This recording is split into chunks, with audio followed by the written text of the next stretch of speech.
Okay, we're gonna get right back to part 4 on this. We're gonna look at another video, then we're gonna keep it moving. We don't want to get through this series tonight, so we're gonna do what we gotta do. See if we can get through this thing together. Let's go. Let's do it now.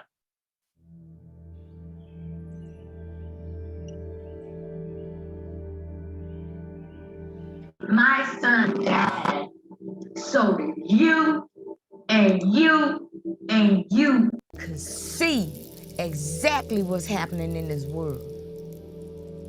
You needed to see what was happening.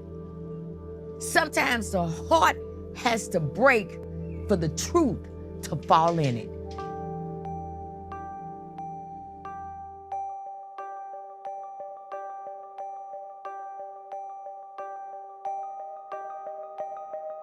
He was big on family, friends, and the community. And he supported the community by, spending his money in the community and working within the community.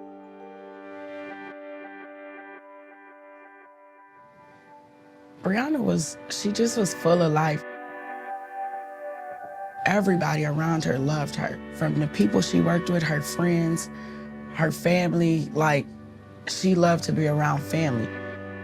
She was planning to have her own family at one point.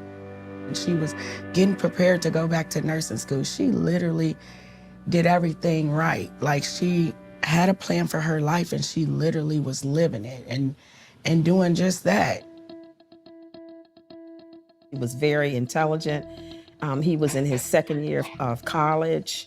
He worked a part-time job. I mean, he was just a really great kid. Not because he was mine, but he was just an overall great human being.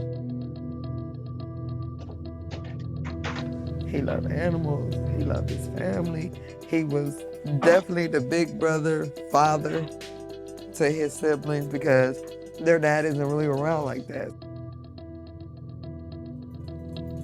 His smile was so infectious, and anybody who was around him would say, they would really love Artie because of his personality.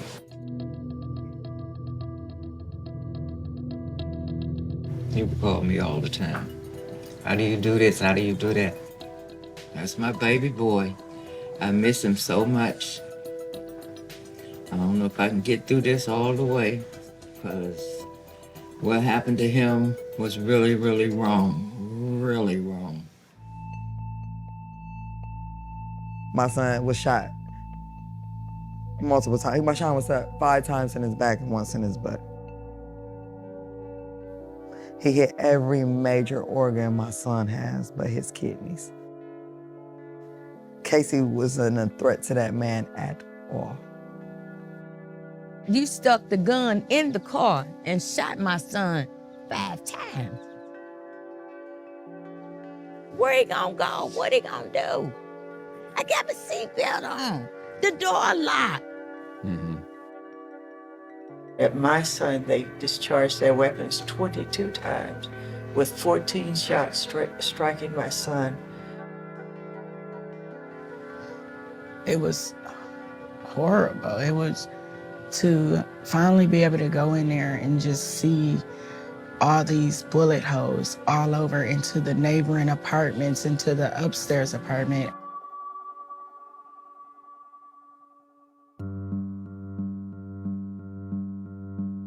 Got a phone call from my 5-year-old screaming hysterically, saying that Casey had just been shot. And he was laying on the floor dead.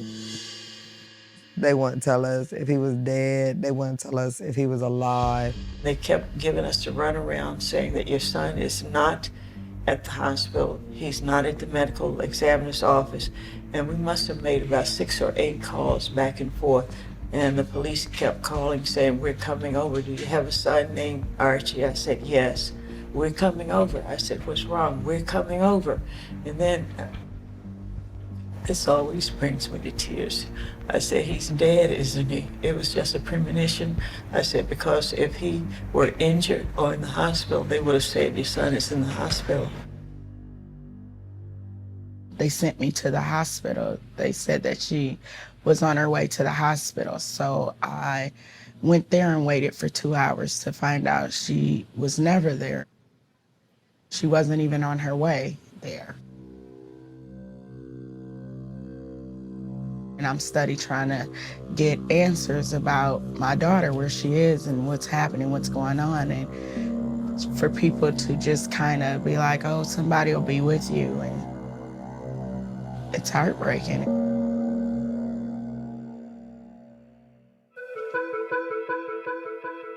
And of course, it's such a big shock when that happens. You never would think in a million years that your son is going to be killed by police. For anybody that has lost a loved one so tragically and at the hands of those that are supposed to protect and serve us, it's very, very, very difficult. Very difficult. My heart hurts. This man just don't know what he did to me by taking my son. It's 21 years, and I will go in my room and I will just bawl my eyes out, just cry, cry, cry, because a piece of me is missing that I will never, ever get back. In my son's situation, he was stereotyped, racially profiled, harassed, stalked, and fucking murdered. In that order.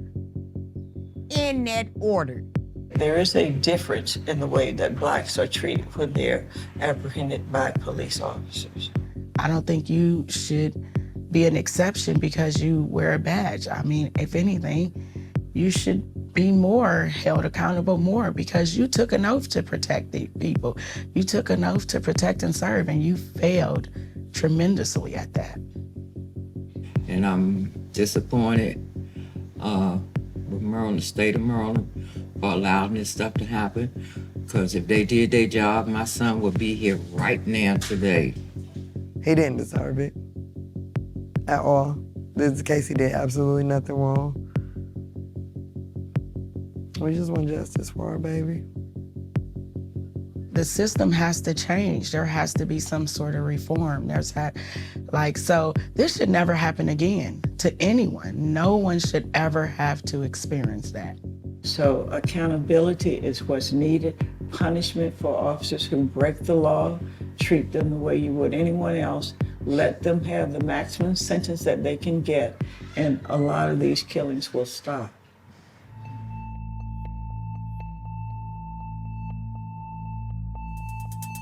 Once your loved one's life is taken, the first narrative comes from law enforcement when there are police-involved shootings.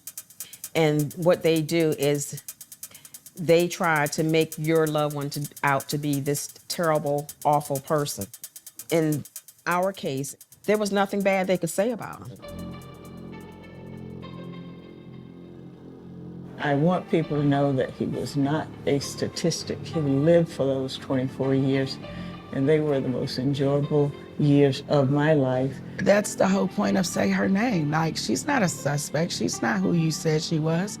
She's Breonna Taylor. She was 26 years old. She worked in the ER. She was a person. We wanted to do things that he held near and dear to his heart. So we created the Philando Castile Relief Foundation. And what the foundation does is help families that loses a loved one to gun violence. Doesn't necessarily have to be police brutality. Whether you have a toy gun like Tyree, or you have your permit like Casey, or no gun at all like Andre Hill, none of that matters. Their irrational fear allows them to get away with murder. He wanted his name to mean something. He wanted his name to change things. He wanted his name to make an impact, and that's exactly what it's gonna do. Don't shoot! Don't shoot! This is what he wanted. It's unfortunate that it had to be this way. One of the things that Gary did, one of his final college essay papers was It Takes a Village. And it was about what we need to do as a people in order to bring change. And it's like he was writing this to me, writing it to us. And so now to see the diversity and just all of the people that are coming together to, to bring change. I think back to Gary and I said, wow, you said it's going to take a village, and we're seeing the village. It is about all the black lives that we constantly lose. That makes me feel hopeful that change is coming.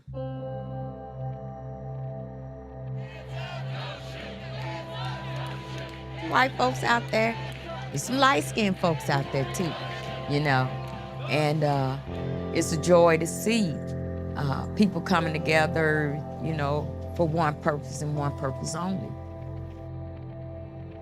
I could remember standing up there to see all these different people, all walks of life.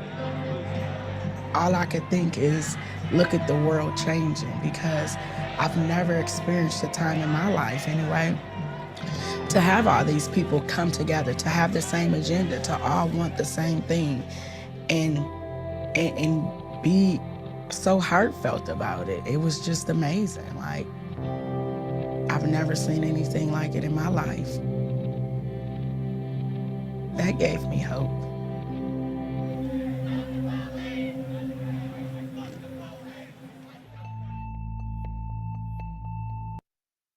All right, let's keep rolling. Now, crime all in our neighborhoods, and we see it, but won't report it in fear of being called a snitch. The other problem we have, because again, if we see something, we supposed to say something. A lot of us want to move out to all these other nice, beautiful communities and all this type of stuff. Why? Because other people in other communities, when they see crime, they're going to call the police. They're going to say something. They're going to get together and stop it. But we always turn a blind eye.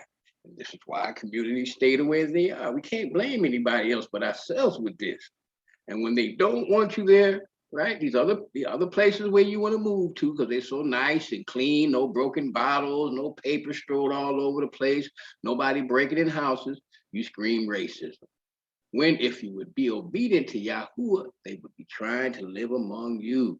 If we all keep to his covenant, where would the evil be? See, if everybody on this earth kept the 10 Commandments, there would be no problems. See, we haven't taught our children as commanded. Now you are terrified of the police, because before it used to be the Klan. Deuteronomy chapter 32, I think it's 32. It says that basically it's going to be the sword without and terror within. Before the Klan used to terrorize you, now it's the police terrorizing. I mean, it is what it is, and it's not going to be no change. You can hope all you want and all these things. Only thing that's going to change this is obedience to Yahuwah's covenant, which is his commandment. Period. That's it. There is no other way. All this marching and everything, I guarantee you, if you looked up what dates the march was on, somebody still was getting shot by the police.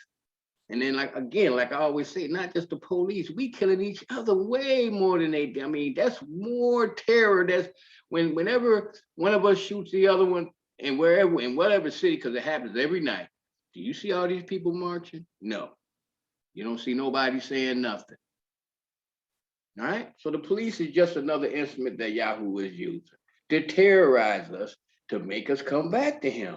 We got to understand this. Well, man, that sounds cruel. No, we are under a blood covenant with him, our people, and other Hebrews, whatever they look like. So we got problems, and the problem is him. We just got done reading, and I think the first clip where he says he is the one that's behind the good and the evil. But we belong to him, and these things are gonna keep escalating until we get in our minds that all the marching we do ain't gonna help. The legislation and all these people, the government ain't trying to help you either, because they know who you are. So they're gonna keep the drugs in the community. They're gonna keep these young folks out here acting a fool. They like that because they never get a chance to find what's gonna truly save and protect them, which is Yahuwah, period. And we gotta understand this. Now, whose possessors slay them, right? And hold themselves not guilty. And they that sell them say, blessed be Yahuwah, for I am rich, and their own shepherds pity them not. Your own leaders don't pity you. Al Sharpton, Jesse Jackson, all these your pastors. You don't see no pastors out here every night when these young black men are shooting each other. Where they at? How come they ain't out here, the pastors coalition and all this stuff out here, I mean, getting people to uprise and actually do something about it, because they don't care. They don't. I mean, they just don't care. And the people that's the legislation we already showed you that you're not a citizen, so they definitely don't care. They just want to get rich off you like everybody else. They come to these neighborhoods with these gas stations, these nail shops, and these grocery stores with all this outdated food and outdated sodas. And because a lot of times we don't even look at the. I mean, we don't ever take a soda or a beer or something and look at the date on it. We just get it. And we don't care how they treat us. We might talk a little crazy, but as a whole, if you just got together and say we ain't shopping here no more, watch how these people's mind would change. But now we still see that the majority of these verdicts is not guilty. All these women that was up here, I think only one, Brianna, the mother got some money for it, but that's not going to bring the child back. That's not going to bring the human being back. So I'm not on the side of police. I mean, not at all. They've done stuff to me when I was out there acting a fool. But I haven't had a problem out of them since I've been trying to walk this walk. And that's what I'm trying to get you young people to understand. Let's keep moving. Now, let's look at this. These are the debates that Lincoln had with Frederick Douglass. And I mean, a lot of this stuff you're not going to get at school. You had to actually do some really reading and some research to find it. But it's September 18th, 1858, right? This is the fourth debate in Charleston, Illinois. And I don't know why it came out. This is the best that I could get this. 11 railroad cars of people from Indiana were among the approximately 12,000 in attendance. Answering Douglas's charge made in Jonesboro that he favored racial equality, Lincoln explained his views on race. Now, you got to remember, Frederick Douglass was another one that was trying to integrate us. When the father said we was always supposed to live in our own communities, grow our own food, have our own schools, our own everything. And as long as we was keeping his commandments, we would be straight. But these men were going against everything that was scripture. See? So Lincoln then charged that Douglass was plotting to create a constitution for Kansas without allowing it to be voted upon by the people of Kansas. Lincoln gave detailed history of the Nebraska Bill, Kansas-Nebraska Act, and explained a conspiracy existed to nationalize slavery.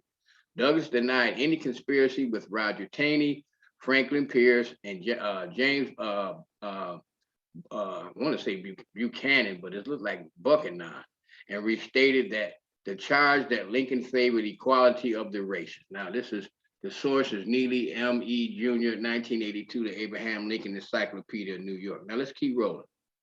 Now, let's see what his speech said. Mr. Lincoln took the stand of 3:15 and was greeted with vociferous and protracted applause, after which he said, "Ladies and gentlemen, it would be very difficult for an audience so large as this to hear distinctly what a speaker says. And consequently, it is important that as profound silence be preserved as possible. While I was at the hotel today, an elderly gentleman called upon me to know whether I was really in favor of producing a perfect equality between the Negroes and white people. It was great laughter. While I had not proposed to myself on this occasion to say much on that subject, yet as the question was asked me, I thought I would occupy perhaps 5 minutes in saying something in regard to it. I will say then that I am not, nor ever have been, in favor of bringing about any way the social and political equality of the white and black races. That I am not, nor ever have been, in favor of making voters or jurors of Negroes, nor of qualifying them to hold office, nor to intermarry with white people. And I will say in addition to this, that there is a physical difference between the white and black races, which I believe will forever forbid the two races living together on terms of social and political equality. And inasmuch as they cannot so live, while they do remain together, there must be the position of the superior and inferior. And as much as any other man am in favor of having the superior position assigned to the white race, I say upon this occasion, I do not perceive that because the white man is to have the superior position, the Negro should be denied everything. I do not understand that because I do not want a Negro woman for a slave. I must necessarily want her for a wife. My understanding is that I can just let her alone. I am now in my 50th year, and I certainly never have had a black woman for either a slave or a wife. So it seems to me quite possible for us to get along without making either slaves or wives of Negroes. I will add to this that I have never seen, to my knowledge, a man, woman, or child who was in favor of producing a perfect equality, social and political, between Negroes and white men. I recollect of but one distinguished instance that I ever heard of so frequently as to be entirely satisfied of its correctness, and that is the case of Judge Douglas' old friend, Colonel Richard M. Johnson.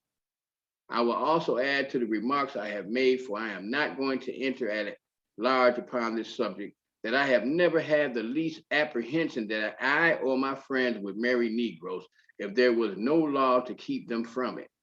But as Judge Douglas and his friends seem to be in great apprehension that they might if there were no law to keep them from it, I give him the most solemn pledge that I will to the very last stand by the law of this state, which forbids the marry of white people and Negroes. And I will add one further word, which is this. Okay, so he went on to say some stuff, but this is the mindset of Lincoln, and I'm gonna show you this site that I want you to go look at, because a lot of this stuff. I mean, I'll talk about that when we get there. But now, if you were free today and true citizen of America, they could not kill you and get away with it. You don't understand your captivity. You are not an American, but you are indigenous to this country. See, because we got some videos we're gonna put up here by Kamari. You had white people that was enslaved before you was. Some black folks own white slaves, but they don't teach you this in school. But we're gonna make sure that you get some of this on this channel, and we're gonna put you on this brother that he does. I mean, is a great historian. He finds these records like nobody else can. I like Dan Calloway too. But the thing with him, he just don't believe that he's a Hebrew, which I mean, that's his prerogative. History tells us that you were also shipped from here, this continent, by Christopher Columbus. So you just didn't come from Africa like they taught, one of the other lies they taught you in school. So you was already spread all over the place, like the scripture said, and you was taken from here, taken to the different plantations all over the world. So it just wasn't a transatlantic slave trade. It just wasn't about that. But that's what we've been taught, right? Now, this brother right here, please screenshot this and go up here and watch this man's video. Great videos, true history. I mean, this brother does a lot of deep research and finds things that the average person just won't be able to find. Because this is the talent that Yahuwah gave him, and that's what he does on his channel. So you want to find out about real history, especially dealing with America, please go up here and check this brother out. So let's keep rolling. I had to give him a shout out like this because I do use his videos on this channel, but this brother he got a real strong sense of finding the information if you really want to know what true history is. Now, we must stop loving America and its masters it obeys. But now this is what Psalms 106 and 35, right? Because we was mingled, and Yahuwah told us to stop this. Told us to stop doing these things, right? Now, how Yahuwah said it should be. This is what Yahuwah the Almighty, the Elohim of Israel, said to all those I carried into exile from Jerusalem to Babylon. This is Jeremiah chapter 29, verse 4 through 9. Build houses and settle down, plant gardens and eat what they produce. This is all we were supposed to be doing. Marry and have sons and daughters. Find wives for your sons and give your daughters in marriage, so that they too may have sons and daughters. Increase in number there, do not decrease. Don't do the things that's going to cause you to decrease. Also, seek the peace and prosperity of the city to which I have carried you into exile. Pray to Yahuwah for it, because if it prospers, you too will prosper. Yes, this is what Yahuwah the Almighty, the Elohim of Israel says. Do not let the prophets and diviners among you deceive you. We've already done that because of Martin Luther Kings and the Jesse Jacksons and these fake pastors that's running around here. So this is just not for the captivity that was in Babylon. This is also dealing with you now, because again, we're showing you that you're not a citizen and you are captive here. Do not listen to the dreams. Yeah, right. I mean, don't listen to their dreams. Because I have a dream. Yeah, I know, but we know you're a paid agent, and we're going to show that in another video. You encourage them to have. They are prophesying lies to you in my name. I have not sent them, declares Yahuwah. So we got to understand this. You know, these lying pastors and these lying politicians, and I don't care if they look like you, they devils, because they being paid by Esau. They all up in Esau's pocket. They keep you calm. You know, I mean, if you ever notice, a lot of y'all don't watch the news, young folks, and I get it. You know what I mean? But you know, you'll see it might be an uprising, and all of a sudden, you know, Al Sharpton or somebody show up, because that's his job is to calm you down. And when they go ahead and they don't do that anymore, as you've seen the last marches. But you know, when I was a shorty, when you did that, the police was busting heads. And see, everybody always went to jail except these people. The next thing you know, he on the news talking. How come he ain't going to jail? It's just real simple, and it's real sketchy. Now, this is how we supposed to behave.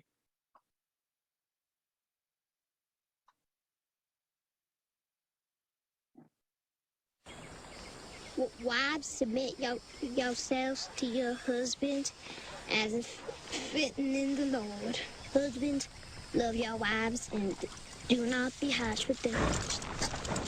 Children, obey your parents in everything, for this pleases the Lord. Slaves, obey your earthly masters in everything, not only when their eyes on you and to curry the favor, but with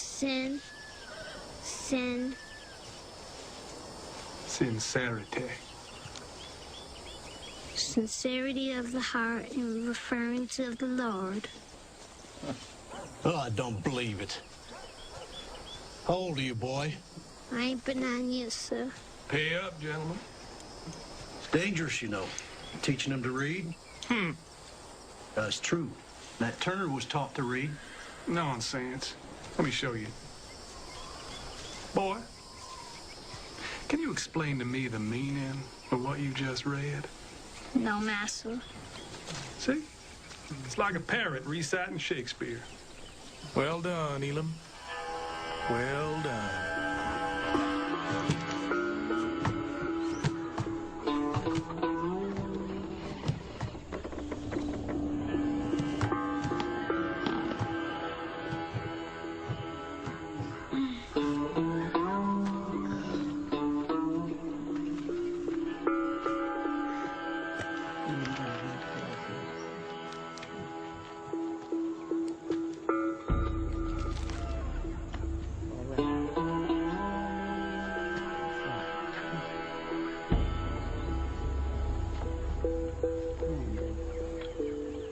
Now I have heard the groaning of the Israelites whom the Egyptians hold in slavery, and I have remembered my promise. Say unto the children of Israel, I am the Lord. And I will bring you out from under the burdens of the Egyptians, and I will rid you out from under their bondage. And I will redeem you with a stretched out arm, and ye shall know that I am the Lord. Real simple. Real simple. Now, but this is how we're supposed to be. He told you to build houses, stay within your own community, right? Don't, you know what I mean? Take care of your own, keep the crime away. I mean, all by obeying him, all these things wouldn't be going down. But you don't want that. You want to be equal and argue. You demand the same things they have. You demand satisfaction. But you won't get it until the master comes. Until then, learn how to be obedient. This is the key. This is the key to everything. It's being obedient to Yahuwah. That's the only hope we have. That's gonna stop all this other stuff. But we got to do it collectively. And if you don't want to do it collectively, if I was you, I would do it if it's just you. See, because a lot of us is too far gone. A lot of us don't want to understand this. They don't want to hear this. But you can make the difference. You can find out who he is for yourself. Young man or young woman. This is what has to be done. Now, and it shall come to pass, if thou shalt hearken diligently to the voice of Yahuwah thy Elohim, to observe and to do his commandments, which I command thee this day, that Yahuwah thy Elohim will set thee on high above all the nations of the earth. And all these blessings shall come upon thee and overtake thee, if thou shalt hearken unto the voice of Yahuwah thy Elohim. Blessed shall thou be in the city. Okay, don't look like that's going on too much right now. Blessed shall thou be in the field. Blessed shall be thy basket in thy store. You wouldn't be on those stamps. You wouldn't be struggling. You understand what I'm saying? You would have your own businesses and so nobody would have to be going to the government trying to get no free nothing or depending on them to feed you and your family. No government assistance, no hustling, no robbing your own people in the streets, right? In politics or from the pulpit. Yahoo would feed all of us, right? And Yahuwah shall make thee plenteous in goods, in the fruit of thy body, and in the fruit of thy cattle, and in the fruit of thy ground, in the land which Yahuwah sware unto the fathers to give thee. But see, you ain't even in your land now. You got an imposter running around there, and you thinking that he is he is you. You don't know no better, because ain't nobody teach you this. See, but we would have everything that we would need. We would have everything, because Yah would bless us with that. See, Yahuwah established thee a holy people unto himself, as he has sworn unto thee. So he swore this to us. All we got to do is take heed and do it. If thou shalt keep the commandments of Yahuwah thy Elohim and walk in his ways. And all the people of the earth shall see that thou art called by the name of Yahuwah, and they shall be afraid of you. See, but now they ain't afraid of you for nothing right now, but because they worried about getting robbed, or when they do come around you, it's to buy some dope, or to take whatever houses you have, or it's just crazy. But we won't listen. We want to come up with every other idea, but this simple thing and this simple book that's in everybody's house. Yahuwah shall open up unto thee his good treasure, the heaven, to give the rain into thy land in his season, and to bless all the work of your hands. You have your own businesses. We would be thriving.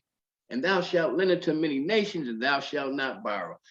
All these things that happened in Tulsa, Black Wall Street, if them folks was keeping the commandments, then you see how we've already had things put together, then everywhere that we live would be like this. Because you already have a great influence over this world. You can't watch a TV commercial without somebody rapping or somebody using the words that we use. But then at the same time, they still turn around and they don't like you. And it's a reason for that. And what you think gonna happen when all these people start really realizing who you are? It's gonna be a problem, because we are the reason why this world is flipped upside down now. It's all because of the covenant that we refuse to obey. But y'all be throwing up money, man. You would even care about money like that. We would be so blessed. See, and Yahuwah shall make thee the head and not the tail. And thou shalt be above only, and thou shalt not be beneath. See, you ain't gonna be up in the Arab store sweeping the floor. You ain't gonna be up in the Koreans liquor store stacking their bottles. See, it wouldn't be none of that. And thou shalt not be beneath, if that thou hearken unto the commandments of Yahuwah thy Elohim, which I command thee this day to observe and to do them. See, that's why I'm talking to y'all young people. Forget about going to that Sunday church. Stay away from that. Understand, learn him this way. And this is how you're going to prosper. This is how everything going to work out right for you. See? Blessed. It's the word barak, an act of adoration by Yahuwah or man. He going to love you. That's how you're going to be blessed. He going to adore you, and he's going to bless your hands.